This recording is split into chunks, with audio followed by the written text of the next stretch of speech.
सबसे पहले हम आपका परिचय जानना चाहते हैं कि आप अपना परिचय दें। जी, मेरा नाम कुर्मी R.S. कनौजिया। मैं मूल रूप से उत्तर प्रदेश जिला कानपुर बहरी ग्राम का निवासी हूँ, लेकिन पिछले 50 वर्षों से नागपुर में सेटल्ड हूँ। मैं वहाँ पर एक एम्प्रेस मिल, टाटा की जो मिल है, उसमें इंजीनियर के पद पे, प्रोसेसिंग इंजीनियर के पद से सेवानिवृत्त हुआ हूँ। और इसके बाद जो है मैं थोड़ा सा, क्योंकि एक हमारे ब्लड में ऐसा था, डीएनए था कि जहाँ भी अन्याय होता था आवाज़ उठाने की आदत थी। इस वजह से हम ट्रेड यूनियन से जुड़ गए और वहाँ ट्रेड यूनियन के साथ में जुड़ने के बाद में हमारे साथ माननीय नितिन गडकरी, जो इस समय सड़क परिवहन मंत्री हैं, वो हमारे साथ जुड़े। वो हमारी यूनियन के अध्यक्ष रहे और उस समय पर हम लोग साथ साथ जो है नितिन गडकरी साहब जो है वो साथ साथ काम करते रहे, बहुत जगहों पर मीटिंग करते रहे, ये सब रहा। इसके बाद जो है हमारे कुछ चक्कर आने की शिकायत हुई 5-10 साल पहले से, तो इसका इलाज कराने के लिए हमने नागपुर में भी कोशिश किया। इसके बाद में यहाँ कानपुर आए, रामा हॉस्पिटल और अन्य जगहों पर दिखाया, लेकिन समाधान नहीं हुआ। इसके बाद हम अभी 13 जुलाई को जब यहाँ कानपुर आए तो पारस हॉस्पिटल का नाम सुना। नाम सुनने के बाद में 13 जुलाई को हम वहाँ गए और वहाँ जाने के बाद हमने डॉक्टर जो हृदय रोग वाले थे, डॉक्टर राकेश वर्मा जी से मिले। उनको बताया कि भाई हमको ऐसी शिकायत चक्कर आते हैं और कभी कभी 10 आता है, गिर पड़ते हैं, बेहोशी भी आ जाती है। तो हमें इसके बारे में उन्होंने चेक किया। चेक करने के बाद बोला आपका दिल तो ठीक काम कर रहा है, आप न्यूरो सर्जन को दिखा दीजिए। तो न्यूरो सर्जन जो है डॉक्टर गोयल साहब को दिखाया। उन्होंने काफ़ी चेक करने के बाद में बोला कि आपका ऐसा लग रहा है कि गले की जो आर्टरी है उसका जो है सीटी नेक एंजियोग्राफी कराना ज़रूरी है, तो आप इसको कराइए। तो हमने कहा ठीक है साहब, बताइए। तो पैसे वैसे 4 लाख भर दिए। इसके बाद में कितना पैसा लिया? वो करीब 14-15 हज़ार रुपये टोटल लिया। और इसके बाद जो है वो जब वहाँ के लिए ले गए तो कलर करना था, तो वहाँ पर इंजेक्शन के लिए ब्लड में कलर डालना, तो इमरजेंसी डिपार्टमेंट में गए। वहाँ पर करीब 8 से 10 जगह मेरे दोनों हाथों में सुराख किए गए, इंजेक्शन लगाए गए, लेकिन वो कोई भी नर्स और स्टाफ नर्स, मेल नर्स कोई भी वो वीवो लगा नहीं पाया। बाद में एक डॉक्टर आई और उसने वीवो लगाया। फिर वो सब यानी ऐसे हैं, देखने में बहुत सुंदर चेहरे। ये सारा मामला पारस हॉस्पिटल का है जो बिठूर रोड पर स्थित है।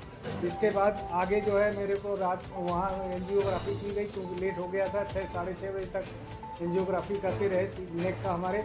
और इसके बाद बोला रिपोर्ट आपको कल मिलेगी। तो दूसरे दिन हम लोग दोपहर में पहुँचे हैं, तो रिपोर्ट वगैरह दी गई। रिपोर्ट का अध्ययन करने के बाद वहाँ के डॉक्टरों ने ये सलाह दी कि आपको जो है ऑपरेशन करके आप में स्टेंट डालना पड़ेगा गले की नली में। 80% प्लस जो है ब्लॉकेज है। तो हाँ, 80% रिपोर्ट में दिया है। और उसका जो है उन्होंने बताया भी, और मुझे 4 लाख रुपये खर्चा आएगा, 4 लाख रुपये आप जमा करें। तो इसके बाद हम लोग घर वापस आए और सेकेंड ओपिनियन लेने के लिए एमपीएस हॉस्पिटल जाकर के वहाँ ये पारस की रिपोर्ट दिखाई।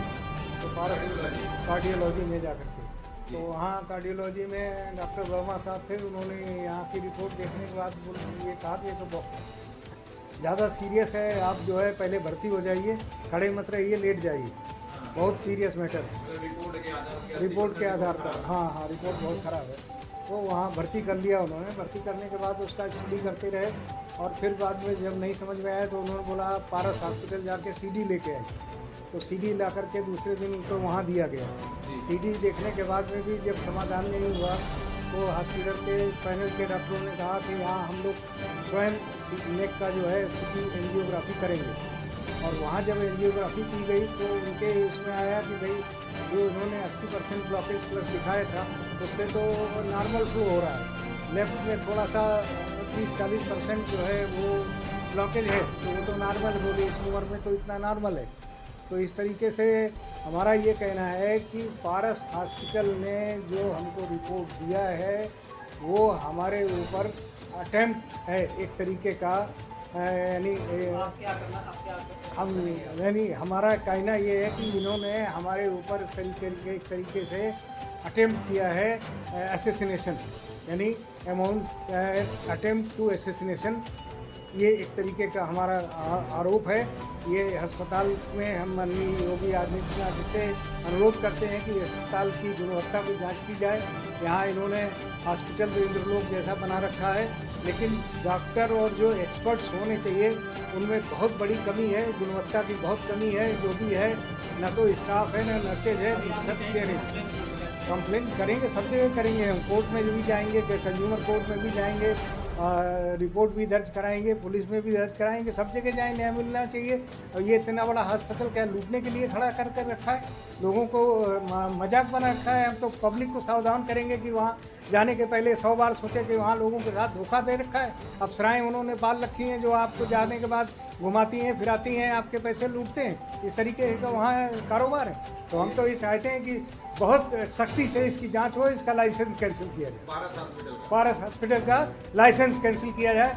बहुत बड़ी धोखेधड़ी आम जनता के साथ धोखाधड़ी हो रही है। कार्डियोलॉजी की रिपोर्ट में जो उन्होंने राइट हैंड में दिखाया था उसमें नॉर्मल फ्लो दिखा रहा है, लेफ्ट हैंड में 30 से 40% दिखा रहे हैं, जो कि इस उम्र में मैं 75 प्लस यानी 75 पूरा करके 76 में चल रहा हूँ, तो इतनी एज में इतना नॉर्मल है।